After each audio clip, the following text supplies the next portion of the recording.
Right now it is time for the Media Beat with David Tereshchuk. David joins us every Friday morning. David, of course, has his own website, themediabeat.us. He's also a PBS television correspondent reporting on ethics and belief. And thank God for the Christmas and Hanukkah holidays, because there's not as much commotion coming out of Washington as one normally would have the past 3 years. Really, it's been a pleasure. Yeah, I know what you mean. But I still want to say this is indeed David Tereshchuk, and I approve this message. That's right. Well, I say that as we draw to the end of a pre-election year and come close to stepping into what is a full-fledged election year. 2020, we can look forward to a lot more politicking and media attempting to do its best in a time of really divisive and difficult politics. You know, it's funny that you mentioned that, because two things I wanted to lead off about. And one is what happened in Israel. Once again, Bibi survives to lead his party and will once again go Houdini Netanyahu, as he is known, yes. And he's going to run for election again. This will be, the third election in the past, 4 months or 5 months? Uh-huh.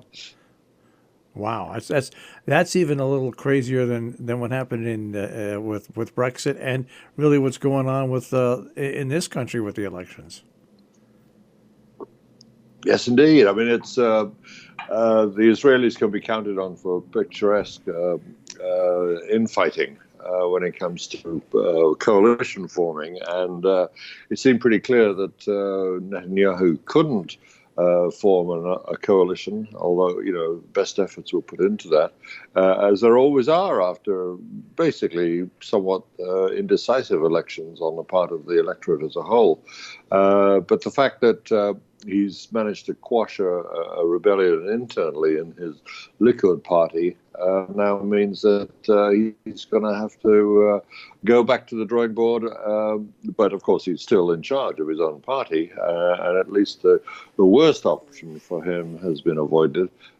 He struggles on. He's got that Teflon Don aspect to his makeup now, not unlike our own Teflon Don in the White House. We'll switch over just briefly to our elections, because I received a couple of emails over the weekend because we've had a couple of strange things happen here. When Mayor Bloomberg announced he was going to run for president, he immediately spent $35 million dollars on ad buys. And wouldn't you know it, within a week... Without a doubt, the 2020 election is going to be the most expensive in history. But I mean, we say that about every election, every 4 years, don't we? And that $35 million bought him 5% in the polls right away. If anything ever shows you how corrupt big money is in politics, and I'm not saying Michael Bloomberg's corrupt because he's following all the rules, but there's an example. If somebody has a ton of money and they want to spend $35 million as an initial down payment on their campaign, and they can do it, and they can bypass candidates that have been running for the past year in a matter of days. It shows what's wrong with big money. We have two billionaires contending still in the field of Democratic hopefuls for the presidential nomination, and already they have spent more together than was spent in the entire 2016 election altogether by all candidates then. And as you say, Bloomberg's spending has been concentrated in just a few weeks. And it's paying off. Money talks in our electoral system. And it's, of course, I mean, if we want that kind of politics to distinguish America, then we've gotten exactly what we want. But it doesn't ring true to the principles of American democracy, does it? No, and it's one of the problems that the Supreme Court decision, Citizens United, created, which opened up the door for backdoor, unseen money by the billions to flow into to campaigns who want it. So whether people want to believe it or not, that much money in politics is bad, whether it comes from lobbyists or whether it comes from hidden donors. It just Right. is. The judicial process towards having all this all this extraordinary amount of money sluicing around in the system, of course, is the notion that corporations are people, and that this is an issue of individual free speech. It's not free speech at all. It's very, very expensive speech, and that's what is true. Money talks, as I say, and if we want it, then well, it looks like we've got it. And I think well, who knows how best to deal with it, but it's certainly not a good way to start into a new decade and a new electoral contest, which is going to be bitter and divisive, and of course, all the money in the world is going to be directed towards it. You know, it's very interesting. People react now to the amount of money being spent, and I think they react because Bernie Sanders raised so much money from individual donors the last time he ran, and now it appears that come the first couple of weeks of January, they'll report their last quarter, and it appears that he will be around 5 million individual donors, which is staggering if you consider that they send in about $20 a month. And people that think that Bernie Sanders is going to go away, he's not. Now, that money is minuscule compared to what everybody else is spending, but it is an amazing thing for Bernie Sanders. And it even erupted in the last debate when Mayor Pete and Elizabeth Warren got into a fight over there about donations. And I don't know if you saw the news story about Pete Buttigieg, about what his campaign is doing, because they want to lower the amount per donor that they have. They're running a contest with their donors. The person that donates the lowest amount of money. Yes, absolutely. Yeah. And I got upset when I saw that. Yeah, the Sanders example is a very telling contrast, and Buttigieg is clearly feeling the impact of Bernie Sanders' success, and although if you count down from the vast amounts that the two billionaires in the race have been spending, the next biggest spender is Buttigieg himself, and of course it's having its it's having its very helpful effect on his campaign. He's up there in the first four now, backed by these basically very rich people who are backing him. So it's in his interest to try and emulate the Sanders effect if he can, but it doesn't have the same ring of, of authenticity that Sanders does. And it's taken my view of him down a little bit. I mean, I still think I agree with him on a lot of things, but it's brought my view of him down a little bit when you have to do that. And I think all of a sudden, David, you could have sat up until this week. You would never see a story about Bernie Sanders anyplace. It just didn't come up unless it was on his website. Well, now in the past week, CNN, he's had Time, and also the New York Times, and CNBC and Business Weekly all came out with stories, and Politico, that now the Democratic National Committee is concerned because Bernie Sanders continually polls in second place now, only about 8 or 9 points behind Joe Biden in national polls.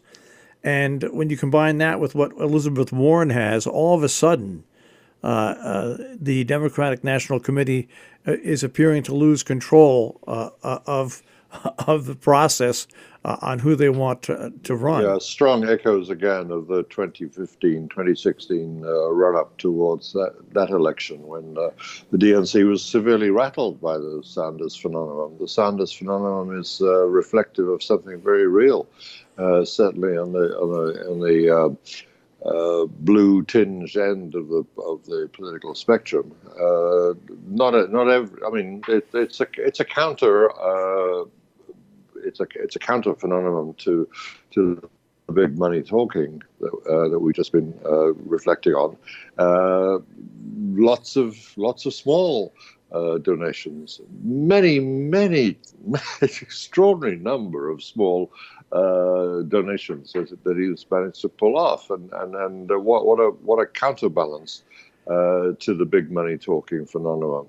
It's bound to rattle conventional politics like the DNC. Well, here's a good example. Well, people, I never ever donated to a political campaign in my life until Bernie Sanders started running in 2016. I have continually since 2016 sent $27 a month, first to the Sanders campaign, next to his foundation, Your Revolution, and now then back to this campaign. That's $27 a month. It's one meal out at a restaurant. To me, it's worth it. And I think what people are starting to see about Bernie Sanders and what makes him so likable is that he hasn't changed in 35 years. People know who he is. They know whether they like his policies or not, but they also know that he's he carries probably the most significant name recognition and good feeling of any candidate to run probably since Barack Obama. Yeah, heart attack notwithstanding, supposed occupying a political place on the spectrum that many people consider to be that strange word in American lingo of, a socialist with a capital S. He's nonetheless pulled off something that would have been unthinkable in previous election cycles. You've got to hand it to the guy. And then the next question comes up automatically with every political commentator: is he electable? And then, you start to see the usual fracturing of opinion making, of the opinion making machine on that issue. It's a sad reflection that we have to consider such a phenomenon as somehow peculiar, which I think is, he's still put under the microscope by the commentariat as something weird and outlandish and almost un-American, although that word's not often been used about him. But he is very reflective of a very genuine movement in American politics, which counters, I'm glad to say, the big money phenomenon. I was, once again, you see all these political arguments in social media, which is crazy. And finally I said to somebody, if you're so anti-socialist, why are you participating in social media?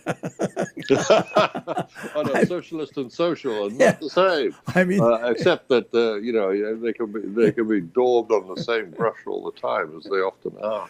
It's amazing to watch, and whether Bernie Sanders is electable or not I don't concern myself in that, because right now it's not to that point. I happen to believe it is, but I'm no political expert, but I do think he has made a difference in what the Democratic Party talks about, and he cannot be. People are trying to compare him to Corbyn. It's not the same animal, at all. Jeremy Corbyn of the Labour Party in Britain. Yeah. Well, no, and in some ways, he's a better socialist than Jeremy Corbyn.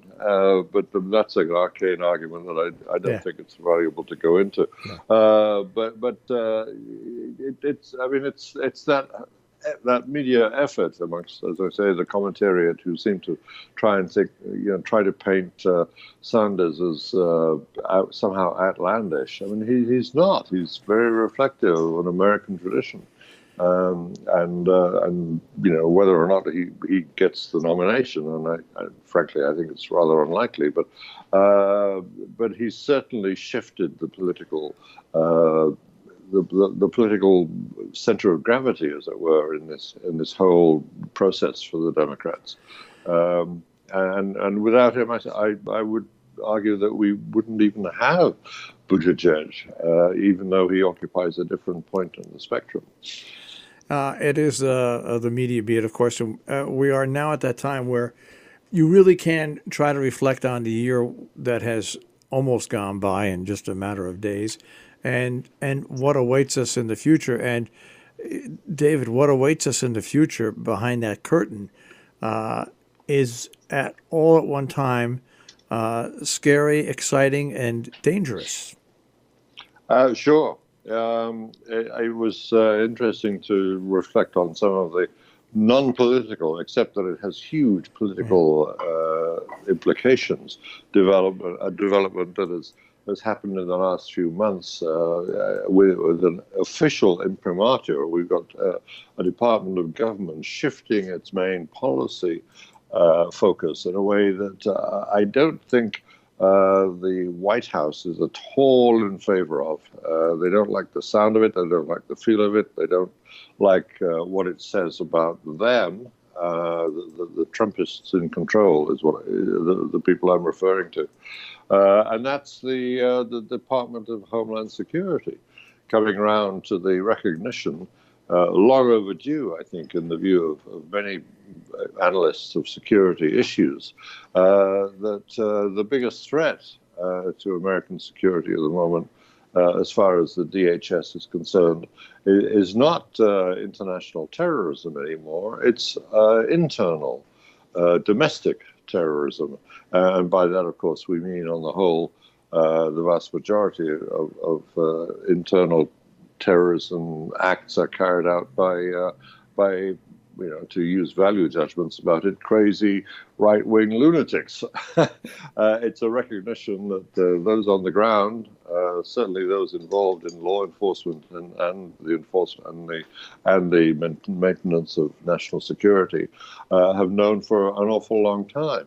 That there's something about the fringes of the American right, which are getting enormous boosts out of the political climate of the moment, the nasty, extreme political climate and the divisiveness of it. And it's now a very serious matter that law enforcement people, operatives and intelligence operators in that field take very, very seriously indeed. And as you say, that's I think one of the pointed ends of the new atmosphere that we're going into the election year of 2020 with. And you have to you term all the domestic upheaval. The president next year is going to have to face that. He's going to have to face the Hong Kong crisis. He's going to have to face what's going on in the Middle East. He's going to have to face North Korea. He's going to have to face what's going on with Brexit and the EU. He's going to have to face, because we're a world power, what's going to happen with Northern Ireland, what's going to happen with Scotland. I mean, these are just, I rattled things off in the past 10 seconds that are just phenomenal problems. Oh, you left out the whole of Latin America, which is go, seething. Yeah. Apart from, well, there's still seething, but of course it's being tamped down very effectively in Brazil. But otherwise, yes, another continent in a state of extraordinary tumult, like much of the rest of the world. Yeah, and America still remains the unipolar superpower, and we'll have to have a coherent and sensible, we hope, way of reacting to that new reality of international politics, and it's a turbulent world, and we have at the moment a rather turbulent figure as a figurehead of our own nation, and that's not a necessarily good match. And what we do about it over the next 11 months is going to be decisive. What's interesting and what makes it even more dangerous is that to want to have a president that doesn't want to send your children or grandchildren to war is one thing, but to have a president who really does believe that we should withdraw from everything in the world, and this America First is a great slogan, but in today's world you just can't operate that way. It's a whole different world than it was before the United Nations and before the EU. You cannot withdraw from so many different treaties and organizations, especially at this time in the world when there's just so much going on? Well, there's withdrawing and there's withdrawing. I mean, it's very difficult to interpret what Trump means, and of course, the media's job much of the time is to try and interpret what he means. It's a fateful task, but there it is. And when he says we need to be out of what appear to be senselessly endless wars. That's one thing, but withdrawal is something that he appears to want to do, and at the same time he will take interventionist steps, usually of a disconcerting and turbulence increasing kind, and you have a total lack of coherence. The rest of the world, and this is something that I concern myself with a lot as mainly an internationalist in my reporting over the years, and now it's a particularly difficult exercise to work out, if you're part of that rest of the world, quite how to interpret what the leader of the free world, as we used to call the occupant of that office, is all about. What is he trying to do? I mean, he seems to have a government by diktat and by slogans. What does America first actually mean? It's becoming less and less clear, not more and more clear as we pass the 3-year mark for his presidency. And I'm going to jump in here and say I would, fantasist, of course, but I would have been a heck of a lot happier if the past 3 years hadn't been spent focusing, on from running from one, it's a disaster, it's a disaster, just in terms of coverage, to another. We're all going to die. And a little more time. I mean, obviously it wouldn't have been as profitable, but I think you've exhausted your electorate, but never mind. And more time had been spent trying to, instead of dumb down the nuance of exactly what you're talking about, David, it would have been really nice if someone had made an attempt to say, now look, let's take a step back or a step up overview and all right, this is what's being said, this is what's being done. Hey, wow, what a disconnect. Or, oh, this is, this, but no. We didn't have that. We just had one group screaming that the end of the world was nigh, and the other group saying no, it isn't. And that's pretty much what it's broken down to. A massive demonstration over the last 3 years of TDS, Trump derangement syndrome, hard at work, very much in progress. It's now a thing in the media, and it's now a thing that even Trump himself talks about with some pride. But somehow or other, I've driven people crazy, and I'm proud of it. So